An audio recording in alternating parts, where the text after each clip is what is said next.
sao bây giờ lùa cái một là vào thầu sâu đừng ngắn nu thủng buôn trả lại kìa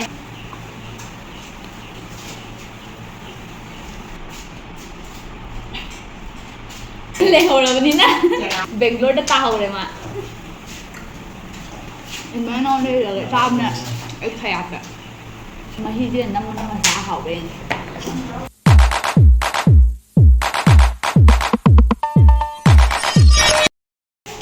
Hanya welcome back ngasi di nganu thủng buôn trả lại kìa nganu phải tới ngasi đi kèm nhau kìa nganu phải tăng trả kìa rồi ít thằng cha rồi nhiều khối chế số à rất khổng nhìn na lệ hồ rồi bên na Bangalore đã tao rồi mà giá lại ghê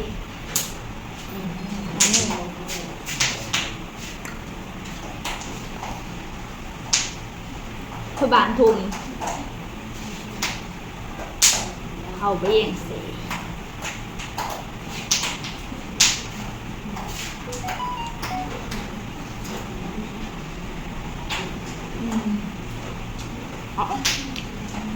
Chào thì lâu thì được rồi việc thì lâu gặp mà hy tiền năm năm giá hậu bên cái đấy gì anh đó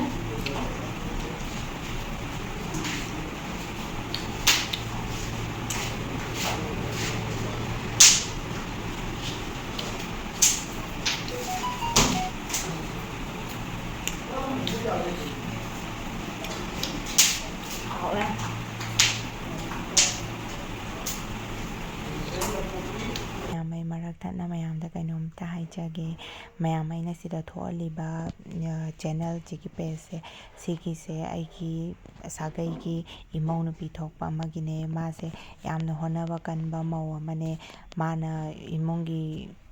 ꯊꯕꯛ ꯁꯨꯝ ꯗꯦꯂꯤꯒꯤ ꯑꯣꯏꯅ ꯇꯧꯕꯁꯤꯡꯗꯣ ꯃꯥꯅ ꯊꯥꯒꯠꯆꯕꯅꯦ ꯁꯤꯗꯩꯁꯤꯗ ꯍꯥꯏꯗꯤ ꯃꯥꯅ ꯌꯨꯇ꯭ꯌꯨꯕꯁꯦ ꯌꯥꯝ ꯄꯥꯝꯖꯕꯒꯤ ꯑꯗꯣ ꯃꯌꯥꯝꯅ ꯃꯥꯒꯤ ꯆꯦꯅꯦꯜ ꯑꯁꯤꯕꯨ ꯁꯞꯄꯣꯔꯠ ꯇꯧꯕꯤꯕ ꯑꯣꯏꯅ ꯁꯕꯁꯀ꯭ꯔꯥꯏꯕ ꯑꯃꯃꯝꯇꯪ ꯇꯧꯕꯤꯔꯝꯃꯣ ꯑꯗꯨꯗꯨꯒ ꯃꯥꯒꯤ ꯊꯥꯒꯠꯂꯛꯄ ꯚꯤꯗꯤꯑꯣꯁꯤꯡꯗꯨꯁꯨ ꯌꯥꯝ ꯅꯨꯡꯉꯥꯏꯕꯅꯦ ꯃꯌꯥꯝꯁꯨ ꯑꯗꯨꯝ ꯅꯨꯡꯉꯥꯏꯅꯤꯅ ꯈꯜꯂꯦ ꯑꯗꯨꯒ ꯃꯌꯥꯝꯅꯁꯨ ꯌꯦꯡꯕꯤꯌꯨ ꯃꯥꯒꯤ ꯆꯦꯅꯦꯜ ꯑꯁꯤꯕꯨ ꯁꯕꯁꯀ꯭ꯔꯥꯏꯕ ꯇꯧꯕ ꯑꯣꯏꯅ ꯑꯗꯣ ꯑꯩ ꯃꯥꯒꯤ ꯆꯦꯅꯦꯜꯁꯦ ꯃꯥꯏ ꯄꯦꯖꯇꯣ ꯃꯦꯟꯁꯟꯁꯨ ꯇꯧꯖꯔꯝꯒꯦ ꯑꯗꯨꯒ ꯗꯦꯁꯀ꯭ꯔꯤꯞꯁꯟꯗ ꯃꯥꯒꯤ ꯆꯦꯅꯦꯜꯒꯤ ꯂꯤꯡꯛꯇꯣ ꯑꯗꯨꯁꯨ ꯍꯥꯞꯆꯔꯝꯒꯦ ꯃꯌꯥꯝ ꯊꯦꯡꯛ ꯌꯨ ꯃꯌꯥꯝ ꯃꯈꯥ ꯇꯥꯅ ꯑꯃꯨꯛ ꯌꯦꯡꯃꯤꯟꯅꯔꯁꯤ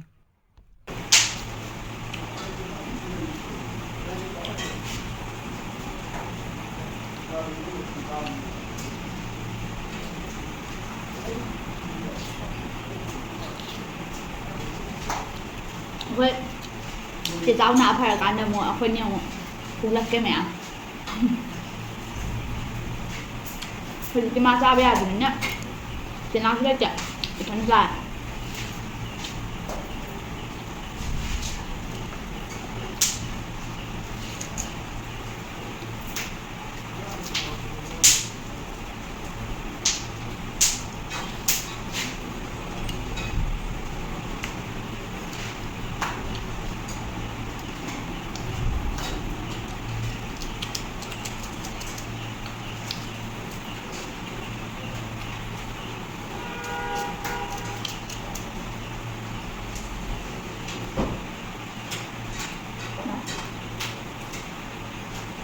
Nó thùng bây giờ phải trên nào nha qua mình để mai ra không được mai video đồ anh chặt trên nào chúng ta đi special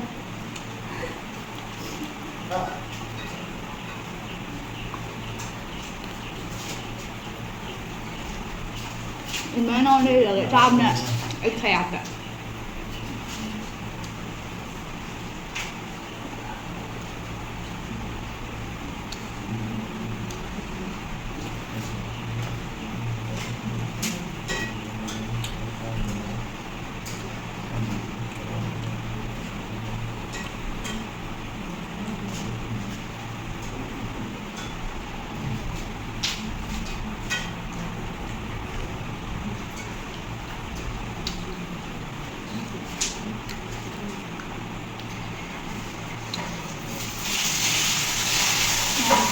cho nên rất hình để sao cũng không được mà nó khơi là răng người tháo rào rau thờ này lọc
thì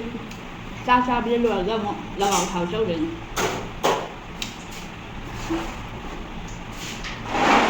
nó gắt đi rồi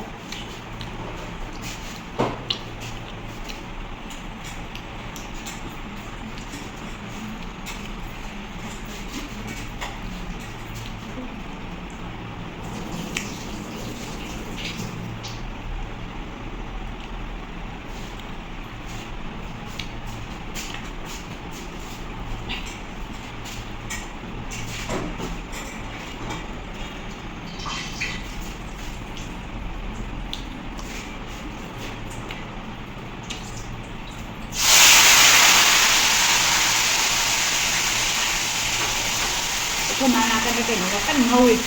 ở trên này mặc quần rất có tay rồi inside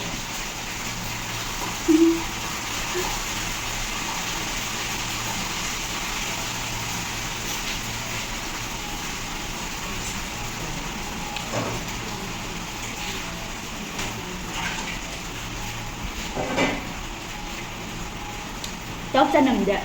anh nuôi bên mình phết hành để hai bên gần hai đàn tôi mau thì không đượcกินthì không được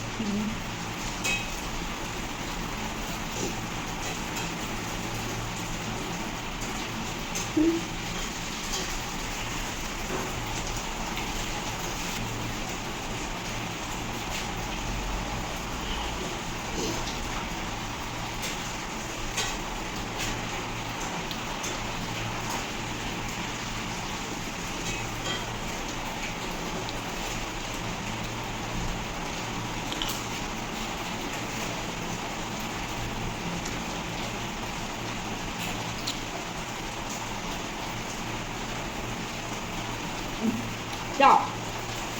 이나마 더 보안 더 이나마 수다 보안 더 그래 เพิ่มมาแล้ว 정말 이나마 그 이나마 보안 더요 เกาหลีครับ ให้คนเราเยอะนั่น มันเขาไม่รู้ว่าเขาจะแต่งเข้าเขาไม่รู้ทำอะไร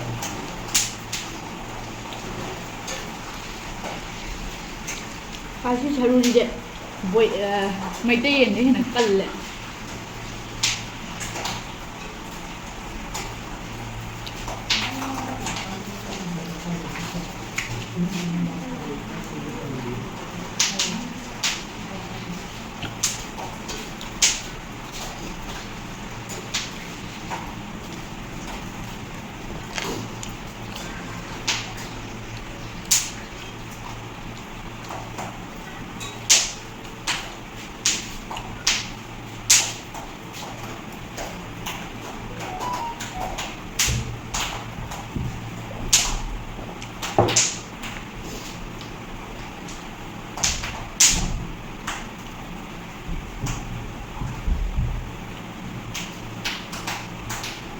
그러면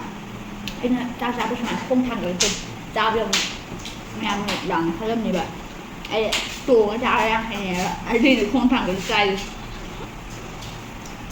chung là không có sao được điện em còn chắc chân để tù nó sao nên là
Lôi làm đá đó một sạch với tạm tù